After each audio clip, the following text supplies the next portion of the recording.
Welcome to the Deep Dive. Today our mission is to get our heads around a place that just refuses to be a simple historical site. We're going to Baalbek in Lebanon. We have a really fascinating stack of sources for this one. Architectural analysis, festival programs, contemporary art critiques, and some pretty serious geopolitical intelligence. Exactly, because Baalbek is this incredible contradiction. It's home to some of the most colossal Roman temples ever built. And at the same time, it's a central stage for modern Lebanese identity. But then you look at the latest travel advisories and you realize it's also a site of, well, very real, very current geopolitical tension. That's the core of it, really. It's this constant push and pull between the ancient and the immediate. So that's our question today. What happens when structures built to last for millennia meet a modern world that forces us to ask if anything can truly be permanent? We're exploring Heliopolis, the city of the sun, a UNESCO World Heritage Site since 1984. So let's start with the scale, because you really can't overstate the ambition here. I mean, when you think of Roman ruins, you think of the Colosseum, maybe the Acropolis in Athens. Sure, the classics. But when you look at the foundations at Baalbek, especially for the Temple of Jupiter, you realize they were operating on a completely different level. It's staggering. It really is. The sources tell us the Romans got started there pretty early, around 16 BC. And then they just kept building. For 3 centuries, the whole complex just grew and grew. And the Temple of Jupiter's colonnade. That's the perfect example of that monumental ambition you're talking about. Absolutely. Think about the height. The original structure had 54 of these unfluted Corinthian columns. That's the peristyle, right? The ring of columns around the main temple. Exactly. And each one of those columns stood at 19.9 meters high. Okay, let's put that in perspective for you. 19.9 meters. That's like stacking 3 double-decker buses on top of each other. They were the tallest columns built anywhere in the classical world. And today, only 6 are still standing. Earthquakes, especially a huge one in 1759, and centuries of pillaging brought the rest down.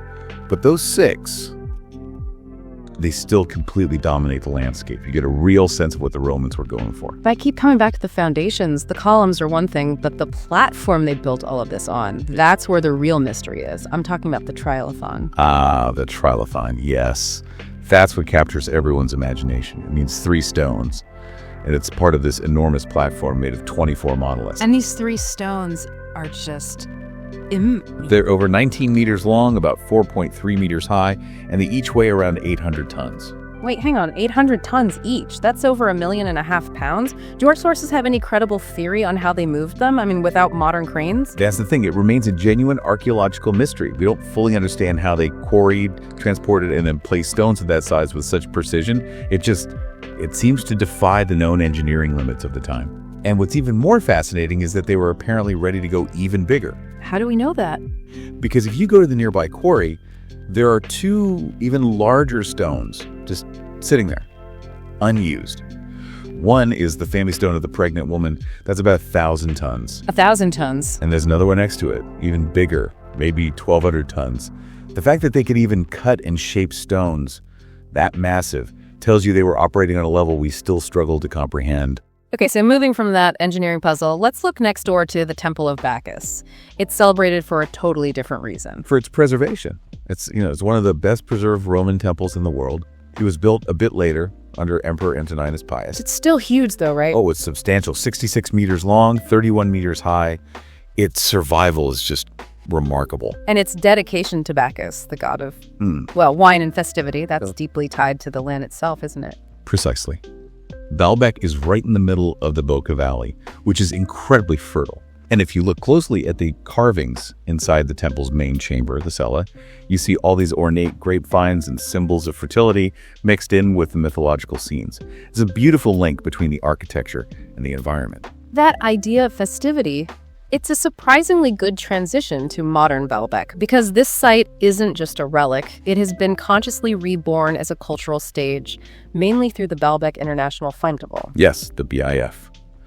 That transition from ancient festivity to modern cultural projection is very intentional. The festival started back in 1956. Making it the oldest and really the most prestigious cultural event in the entire Middle East. And it was started by the president at the time, Camille Chamoun, as a state-sponsored project. So it was never just a music festival. It was an act of nation building happening right after Lebanon's independence. Exactly. It was about putting a certain idea of Lebanon on the world map, sophisticated, artistic, a cultural crossroads. And using these incredible ruins was like physical proof of that deep heritage. But its real power as a symbol came later, right after the Civil War.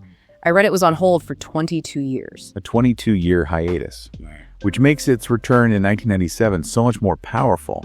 It stopped being just an assertion of identity and became this profound symbol of resilience, of rebirth. When music finally returned to the Temple of Jupiter, it sent a message to the world, and more importantly to the Lebanese people, that their culture had endured. And the list of performers reflects that global stage. You see international stars like Sting or Charles Aznavour. But also, you can't forget the foundational Lebanese artists it launched, like Farouz and the Rabbani brothers. They became global names on that stage. And looking ahead, the 2025 program, which is themed Pillars of Eternity, is still carrying that torch.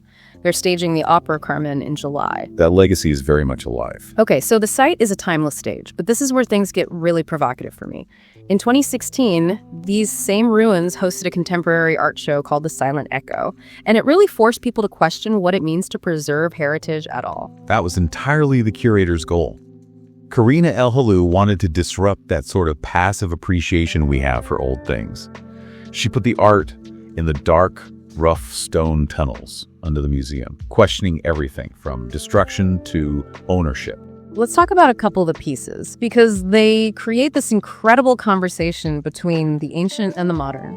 Okay, so first you had A.I. Weiwei's piece, Foundation. He brought these massive stone bases from traditional Chinese houses that were demolished for, urban expansion. So he's putting the rubble of modern progress right next to Roman monoliths. Exactly. He was asking if we're just constantly destroying one past to build another. And he tied it to the digital age, with videos of the internet projected nearby, suggesting that's our new public square, our new agora. A pretty fragile agora. A very fragile one. And then maybe the most immersive piece was by Cynthia Zavin called Perpetua Mobile. Right. This was a 12-channel sound installation placed right inside the shell of the Temple of Bacchus. It was this soundscape that cycled endlessly from order to chaos. And the key part was how it interacted with the space, right? That's it. It blended its own abstract sounds with the real-time noises of the site. You could hear visiting families laughing, the call to prayer from the town. It folded the present moment directly into the art and the ancient architecture. Wow, so the art was literally breathing with the life of the place. That sounds incredible. It was. And other pieces hit similar themes. Laurent Grosso used drone footage of Pompeii, reminding you of natural destruction. Very relevant given Baalbek's earthquake history.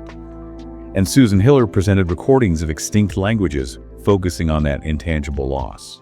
It's just the ultimate conversation across time. But we have to pivot now to the modern traveler. We've talked about the eternal vision, but what are the logistics and, frankly, the risks of visiting today? Well, on the one hand, accessibility has gotten a lot better. As of mid-2024, Lebanon went visa-free for citizens from over 100 countries. Including places like the US, the UK, China, Russia. Right. And the main airport in Beirut is only about 85 kilometers away.